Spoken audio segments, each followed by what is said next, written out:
It's almost impossible to pick up a daily paper without reading about a person who has achieved some unusual accomplishment, and almost invariably these stories include the overcoming of what at one time appeared to be virtually insurmountable handicaps.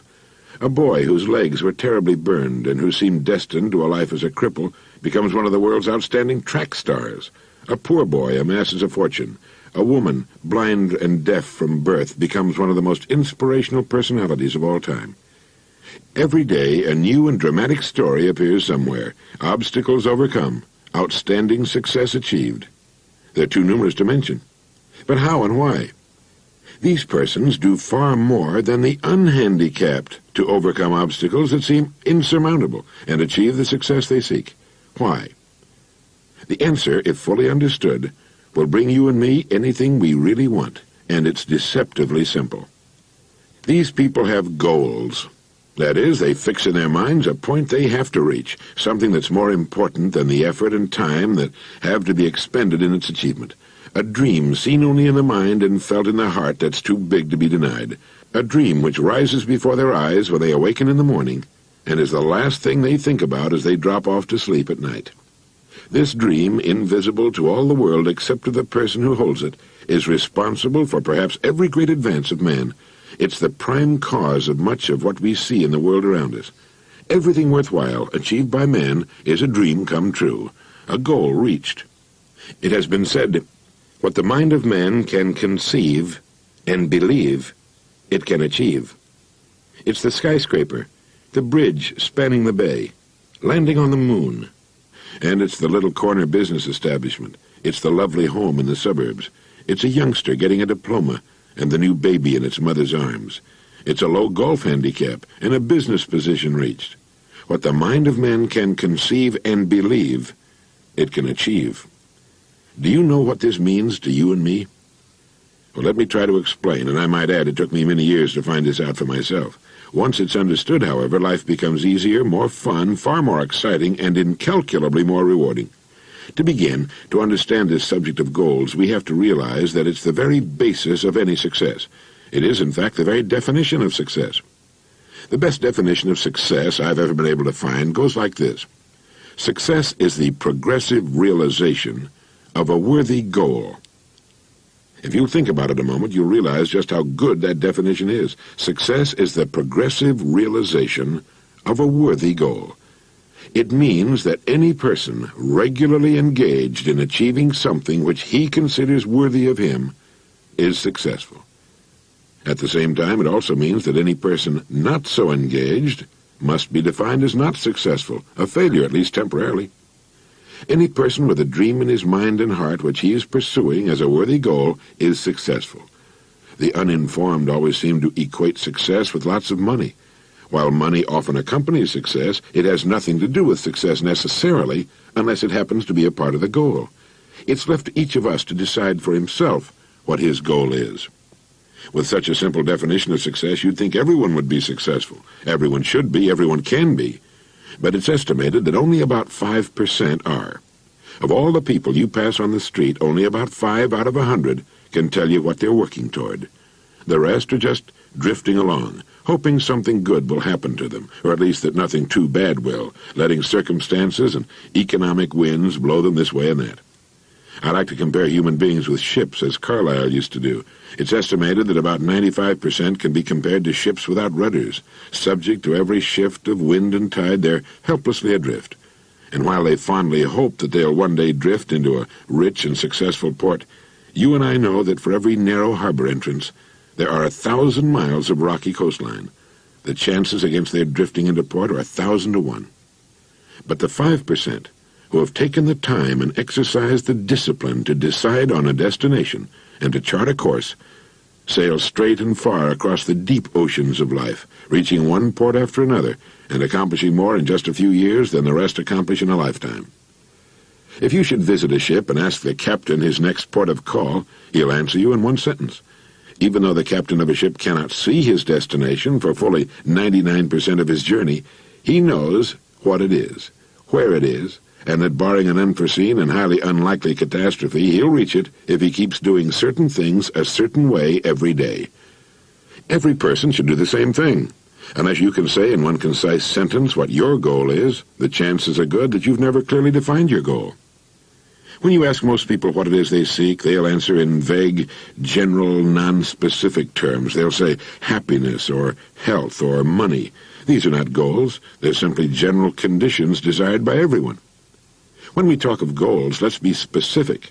What is it you want, you as a person? What is it you would like very much to have or to be or to do, even though you may feel it's for one reason or another somewhat beyond your reach at the present time?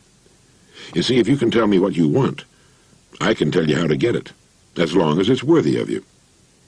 Proceeding successfully through a lifetime should be a matter of progressively setting and achieving goals one after another, each a little better and perhaps more interesting than the preceding.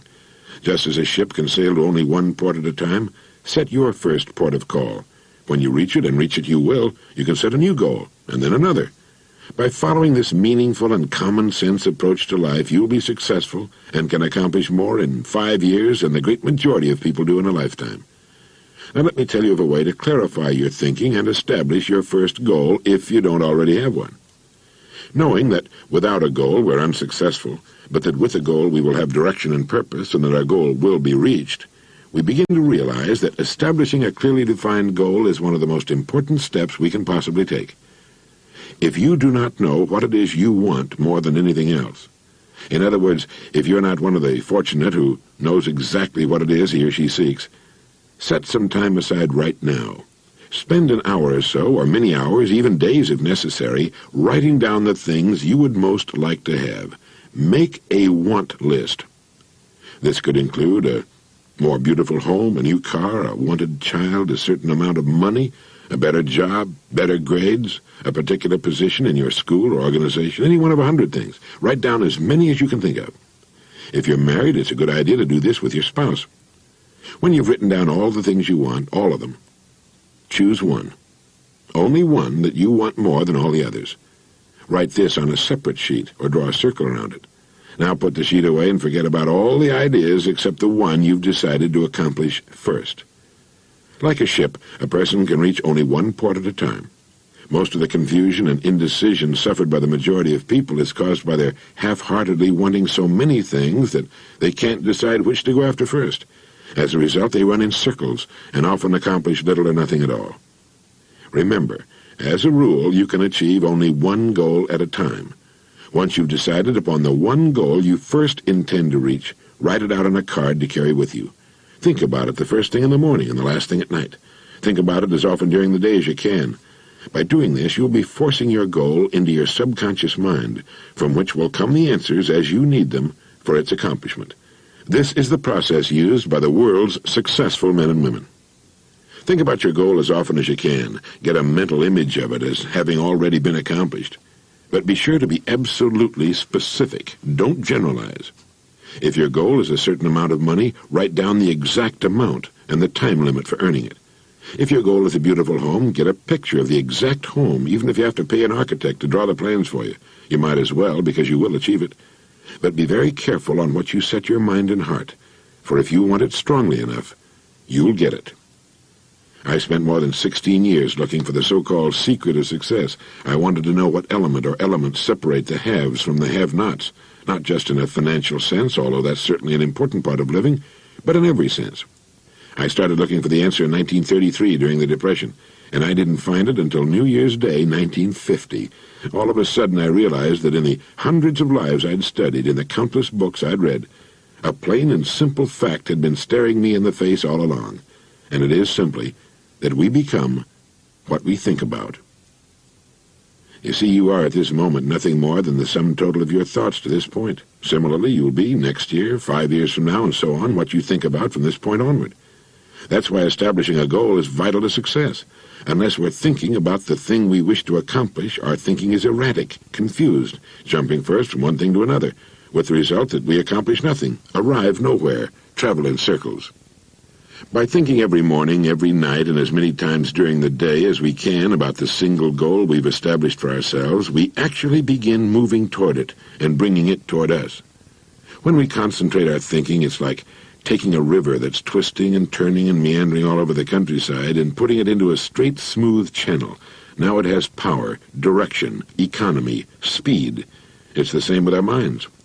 Once we know where we're going, we know why we get out of bed in the morning. We know why we're working, and why it's important to do the very best work of which we're capable. We know why it's vital that we cut ourselves away from the big, sluggish river of people who are drifting without purpose, and cut the channel straight and clear to the number one dream in our heart. Some evening, during the rush hour, stand at a busy street corner and watch the passing crowd. Observe how they walk. Look at their faces. Do they seem interested, happy, purposeful, interesting? Or do they seem, for the most part, dull, uninterested, bored? If you watch long enough, you'll see a person with a quick and purposeful step, a good carriage and posture, with interesting, intelligent eyes, who walks as though he knows where he's going and who's going to insist on getting there. He's a man with a goal, a dream in his mind and heart. Several billion human beings on Earth would give anything they have for the freedom and personal liberty you and I take for granted, to have the right to choose their work and their goals, to enjoy our bountiful standard of living, to know the peace and privacy of our homes, and to have laws which protect the citizen rather than persecute him.